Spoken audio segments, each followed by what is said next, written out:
Hi everybody, how's it going? Welcome back to Space Quest 4, Roger Wilco and the Time Rippers. We are in Space Quest 12. I assume some sort of time travel has gone on here. We're not really too sure, but I think we'll probably find out as we go along. We explored this area a little bit last time. It seems like maybe Sludge Vohal is behind what is going on here as well, given this is Vohal's Revenge 2, and we saw that little hologram head during the opening cutscene. And we had a little bit of a look around. We got a bit in trouble, didn't we? Because there's something that kills us here, some sort of robot. But Hexus has reminded me to pick up this little bit of rope as soon as we start off this episode. So I'm going to do that because we don't want to... Where are we going here? There we go. We don't want to miss out on the bit of rope because I think that's probably going to come in important for us. We've not really come across any other items that I've seen. So... let's grab this and then save, and then we'll get out of here. Take the small, frayed, useless-looking length of rope. Something tells me it's not going to be useless at all, though. So, let's... Okay, that's our invent. Here we go. Let's save, and we'll call it... there we go. Yeah, the menus are a bit slow to come up on this game. I don't know why that is. Just call it rope, I guess. Save. So yeah, there's like loading times and things now. I guess because it's a new engine and it's point and click and things now, it's a little more taxing, shall we say. We also put the speed up a bit last time, didn't we? And found that was a bit better.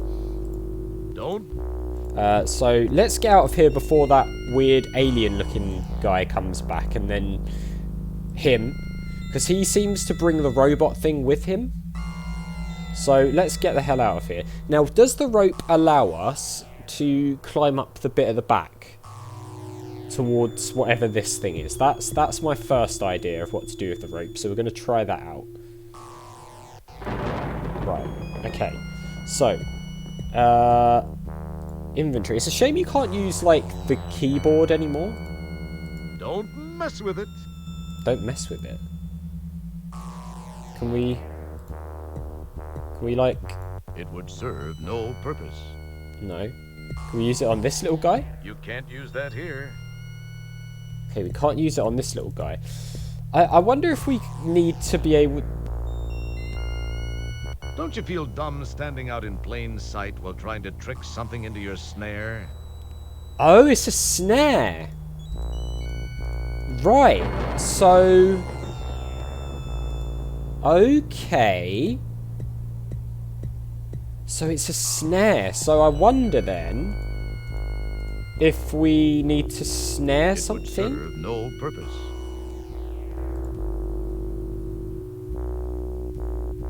Don't you feel dumb standing out in plain sight while trying to trick something into your snare?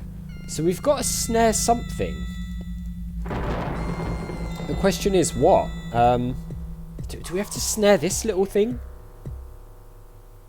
Maybe it's holding something that we need. I don't know. Let's try going off into one of the side areas and see if there's anywhere we can hide to use this snare. Ah, look, there is another one. Let's see if we can, like, do this. Are we hidden here?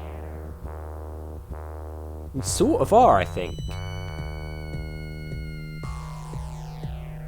Oh, are we going to catch him?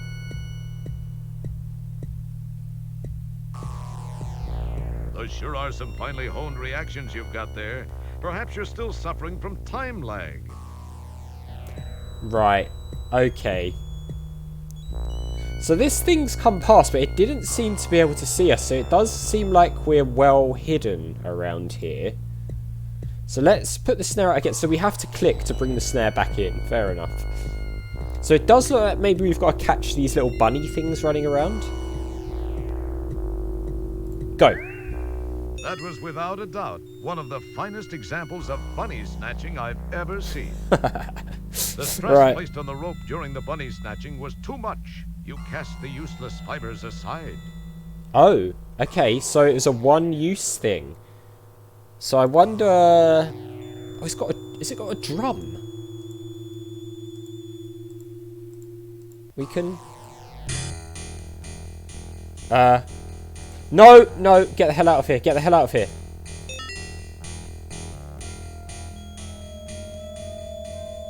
Okay, looks like... Right, let's save. So it looks like that thing just randomly shows up and isn't actually linked to that guy who walks around, which is interesting. So let's call it Caught Bunny, and we'll save there. Well, we've sort of figured something out. What's the use of the drum, though? That's going to be sort of the key here, isn't it? What can we use that for? God, the saving time is really long in this game. Like, compared to Space Quest 1, 2, and 3. And the enormous gaping hole indicate a violent end for this corroding battle machine. Yeah. Did we come here before? I don't recognise this little area. Can we sort of go anywhere down there? Oh no, it's back again. Does it see us? Oh no. It's got like really ominous music as well. We're glad you could play Space Quest 4. As usual, you've been a real pantload. Oh, that thing's quite vicious, isn't it? So, right, let's load up then. So it seems like it just randomly appears unrelated to the sort of alien... Well, it's a person from Xenon, isn't it? I think it said in the first one. The question is, how can we use this bunny that we've caught for anything?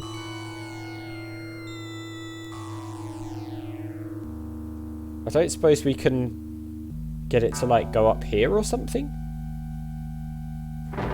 Maybe we can use it to distract the guy walking around? Bunny? Do you wanna... You can't use that here. No, okay. It would serve no purpose. Right, well, we've got it equipped, so if we come across that guy, I might try using it on him to see what happens. Where would he be? Let's sort of have a wander around. It seems like he just sort of paces about the area, so... So I thought he sort of raised the alarm for the robot thing, but... Given that the robot's now shown up twice without him, I'm guessing that's perhaps not the case. Here he is. Here he is. Hello.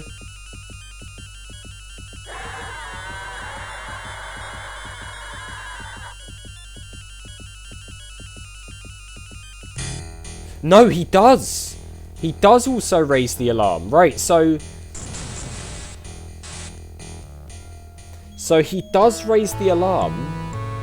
We're glad you could play Space Quest 4. As usual, you've been a real pantload. So the robot thing can just show up, or that guy can raise the alarm. So we don't want to go near that guy. If we see that guy, we need to get the hell out of the area. What's going on over here? Another of Xenon's ruined structures awaits the final slow assault of nature. I love the The descriptions. huge building supports miraculously still stand. Can we, like, get up? Don't mess with it. Okay, no. I wondered if we could maybe climb up. I'm fascinated to know what the taste and smell commands are for.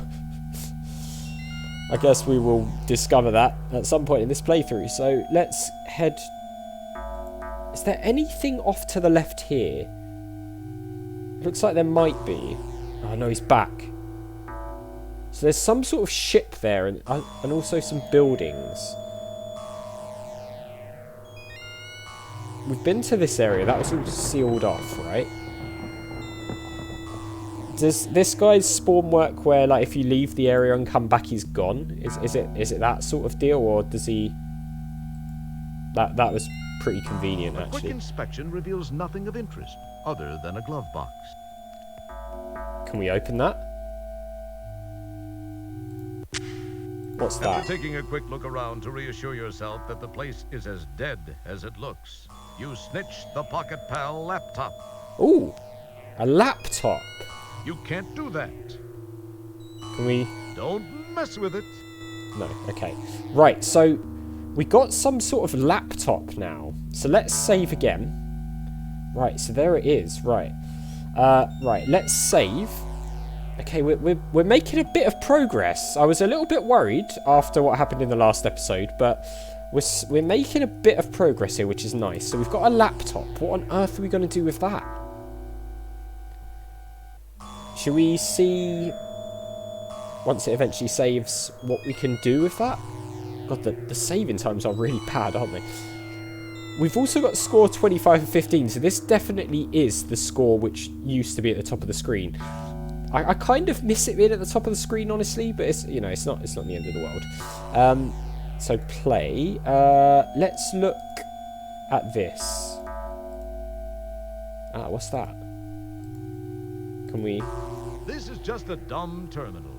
It won't do anything by itself. Can we? It would serve no purpose.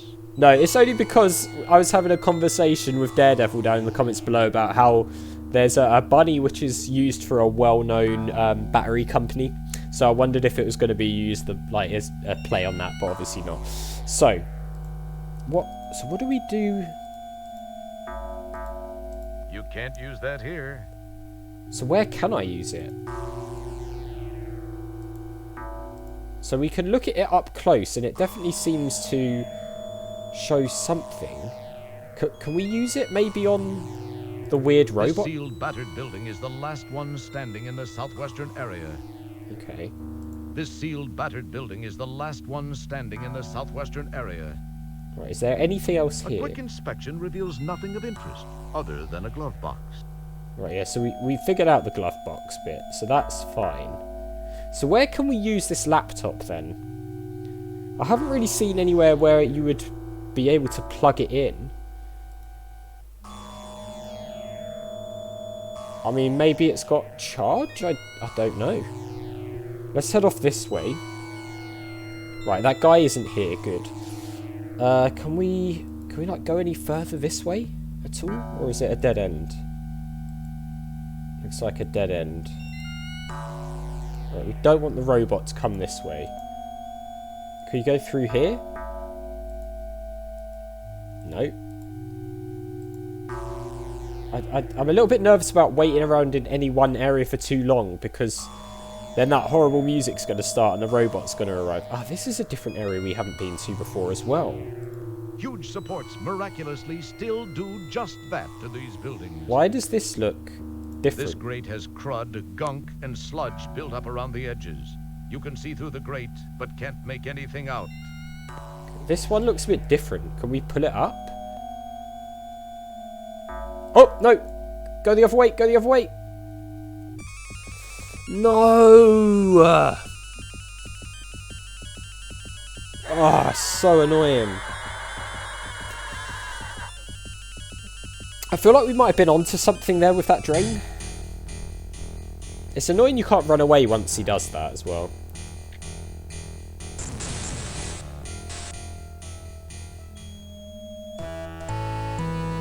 We're glad you could play Space Quest 4. As usual, you've been a real pantload. Alright, let's try that again, because that definitely felt like we were onto something there with that grate. It looks different to the other ones, so I'm assuming that means we can interact with it in some way. I might be completely wrong on that. But that's normally the way these things work, right? If it looks different to the environment, then there's a good chance that it's interactable. Can we go about it this way so we don't bump into that guy again?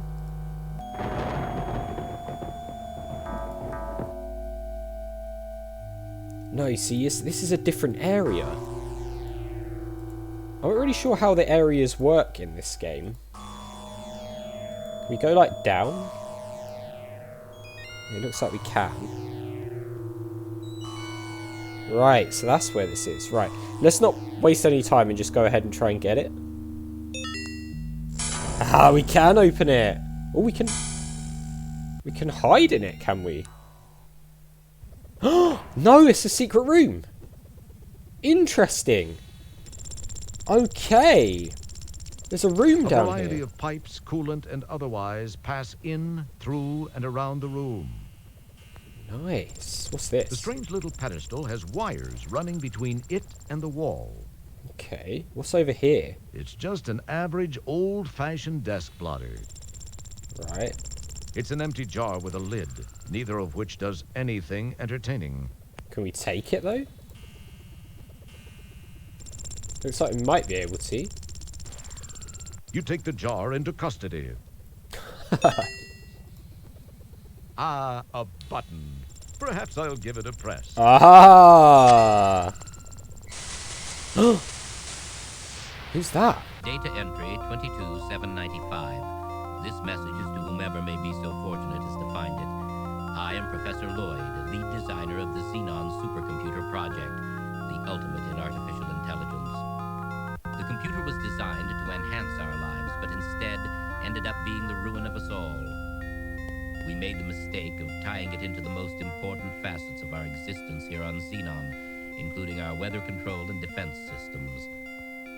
It seemed like a sound idea at the time, and all proceeded well for about 3 years. It was around then that a deep space salvage operation recovered what appeared to be some sort of antiquated data storage unit contained in a flimsy cardboard box on which the words "Leisure Suit Larry" were imprinted. On its back was the picture of a not particularly wholesome gentleman, but that's another story. My counterparts exhibited shameful behavior as they tore open the box to get at its contents.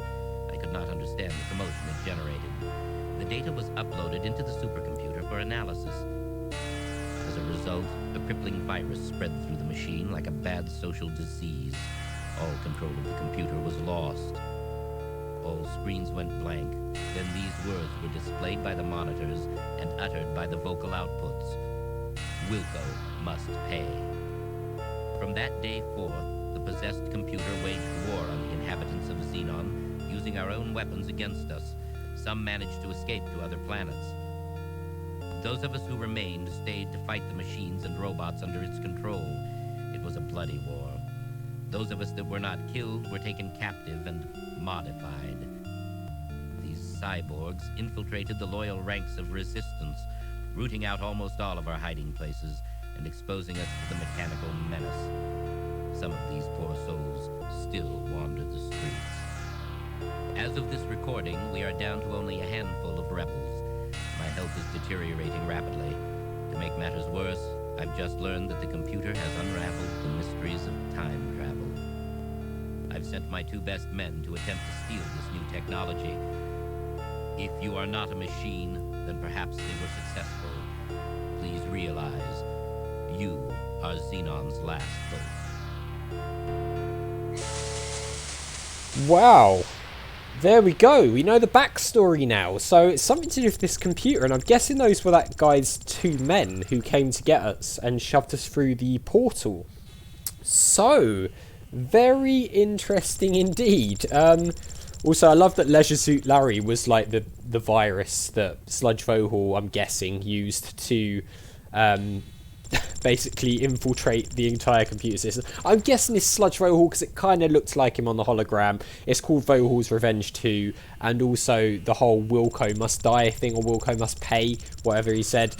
It just seems like it's Sludge trying to have another go at getting back at Roger Wilco.